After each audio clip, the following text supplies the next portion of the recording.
বিসমিল্লাহির রহমানির রহিম।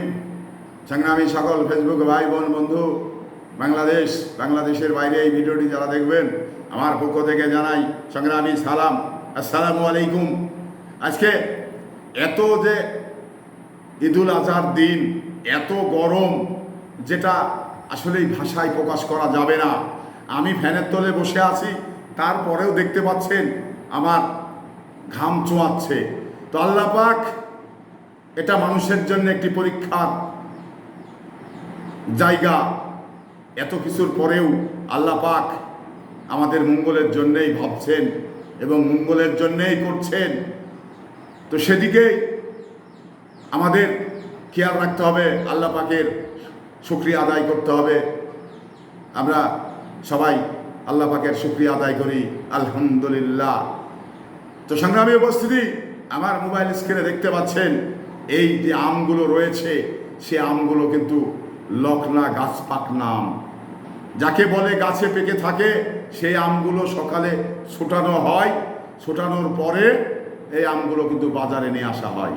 তো সংগ্রামী উপস্থিতি, সারা বাংলাদেশে যাদের দেশে আম আছে তারাও এই আমগুলো সম্বন্ধে জানেন, আর যাদের দেশে নাই তারা এই আমগুলো হয়তো সম্পর্কে অতটা জানেন না। তো তাদের ক্ষেত্রে আমি বলি, এই আমটি নাম তার লকনা, এবং গুণাবলী যে একেবারে খারাপ এটা কিন্তু বলা যাবে না। তবে বাংলাদেশে এখন প্রায় 80% লোকের হলো ডায়াবেটিস, আর এই ডায়াবেটিসের জন্যে এই আমটা কিন্তু পারফেক্ট। যে ভাইদের ডায়াবেটিস আছেন সে ভাইদের জন্যে এই আমটা পারফেক্ট। এই আমটা কিন্তু হালকা মিষ্টি, যাতে করে এই ধরনের মানুষগুলো এই আমগুলো খেতে ভালো পারবেন এবং ভালো খাওয়া যাবে। এই আমটা কিন্তু অত মিষ্টি না, অন্যান্য আমের মতো যে মানে কড়া মিষ্টি, এটা কিন্তু কড়া মিষ্টি না। আর রঙের বিষয়টি, এটা তো বলার কিছু নেই, আপনারা দেখতেই পাচ্ছেন আমার মোবাইল স্ক্রিনে আছে এত রং, এত মানে তার যে পরিপূর্ণ যখন রং হয়ে যাবে তখন একেবারে মানে গোটাটাই লাল হয়ে যাবে।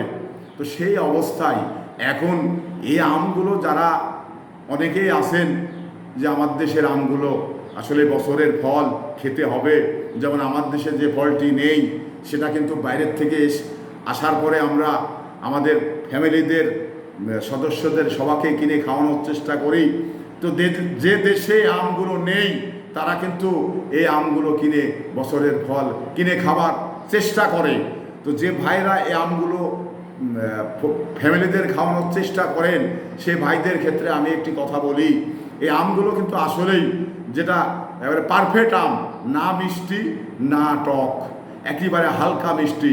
অন্যান্য আমগুলো যেত মানে কড়া মিষ্টি, যেটা রোগের বিভিন্ন রোগ আছে, রোগের কারণে খেতে পারেন না।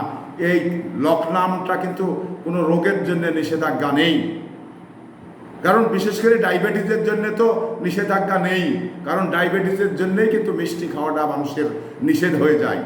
তো সেই ব্যক্তিদের জন্যই কিন্তু এই আমটি পারফেক্ট।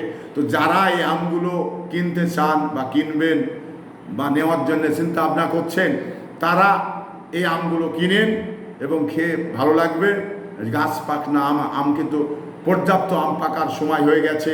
আর যে গরম, তাতে করে মানে আম আর গাছে থাকতে চাচ্ছে না, পেকে যাচ্ছে। তো সেই জায়গা থেকে আপনারা আমগুলো যদি কিনতে চান, তাহলে আমার এই নাম্বারে একটু যোগাযোগ করলে আমি চেষ্টা করব আপনাদের একটু ভালো পিওর এবং কেমিক্যাল ছাড়া, অনেক সময় গাছে ঘরে আম পেড়ে কিন্তু ঘরেও পাকানো হয়, সেটাও কিন্তু লাল হবে, কিন্তু এই লালের ভিতরে পার্থক্য রয়েছে। গাছ পাকনা যেটা লাল আর ঘরে যে পাকানো হয় সেটা একটি লাল। তো এই দুইটা লালের ভিতরে কিন্তু একটি পার্থক্য রয়েছে। এই পার্থক্য বুঝে এবং জেনে যারা ভালো আম নিতে চান তারা একটু যোগাযোগ করবেন, আমি চেষ্টা করব আপনাদের ভালো আমগুলো জায়গা মতো পৌঁছে দেওয়ার। তো সংগ্রামে উপস্থিতি, আপনাদের সুস্বাস্থ্য দীর্ঘ জীবন কামনা করে বিদায় নিচ্ছি। আসসালামু আলাইকুম ওয়া রাহমাতুল্লাহ।